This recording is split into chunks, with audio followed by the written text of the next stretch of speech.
and golden light falls like enchantment on the whitewashed walls and lazily drooping thatch of the pub, on the drinkers at the picnic benches, and on the sarsen stones that stand in an arc in the field awaiting our arrival.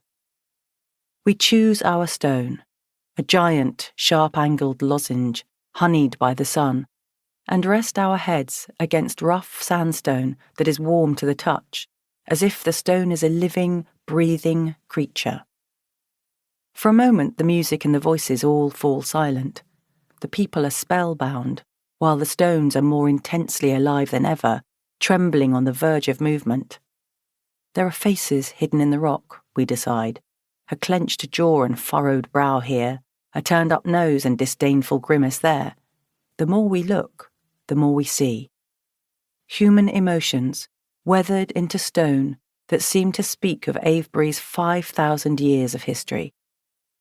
As we sip our pints, we read the guidebook and try to work out if the stone we are leaning against is the very one that crushed an itinerant barber surgeon in the early 14th century, trapping him there until 1938, when his skeleton, along with the tools of his trade, were liberated during Alexander Keiler's excavations. It is now thought he might have been a tailor and already dead when he was placed into a convenient stone hole, but the crushed barber surgeon remains ingrained in Avebury folklore. We wonder how the barber surgeon ended up under the stone, and whether there is any danger of us suffering the same fate. On the front of my backpack, its long stem threaded through the straps, is the flower that Stephen gave me 2 days earlier when we met at Paddington Station. A gerbera daisy, its petals fiery orange as the sun, and defiantly unwilted despite being carried along the ridgeway through an August heatwave. It's only a few weeks since we met for the first time, and we are very happy.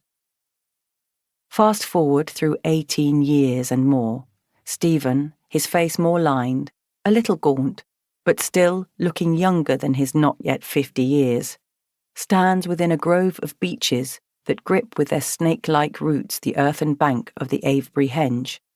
A girl and a boy on either side of him. Our children, Alex and Ava. The boy is 12 years old, on the cusp of adolescence, his expression preoccupied, his fists clenched.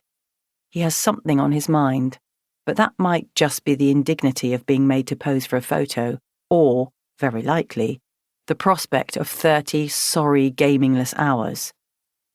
The girl is 9, brimming with not always helpful questions. Can we play hide and seek? How long will this walk last? What's for lunch? Fighting with the wind for control of her long hair. You would not tell from Stephen's smiling face that anything is wrong, except that his skin, in the pale February sunlight, has a yellowish tinge that should not be there. The beech roots writhe across the bank and dig down deep into the earth, holding the trees fast.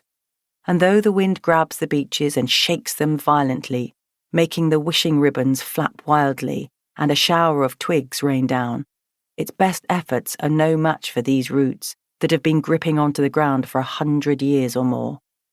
There is a numinous quality to the space where Stephen and our children stand. It is a natural chapel with a pillar of living wood at each corner, roofed by twisting branches that throw a black web across the wind-scoured sky. As I join them within the beeches, I offer up a silent, pleading prayer to whatever spirit may reside there.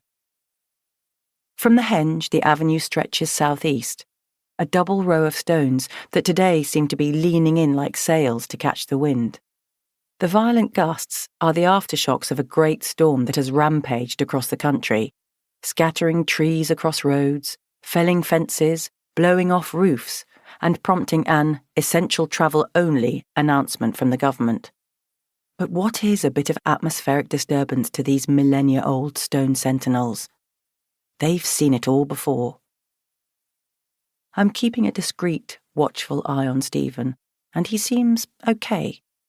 But I know he will make a heroic effort to keep up with us, and in doing so might push himself too far.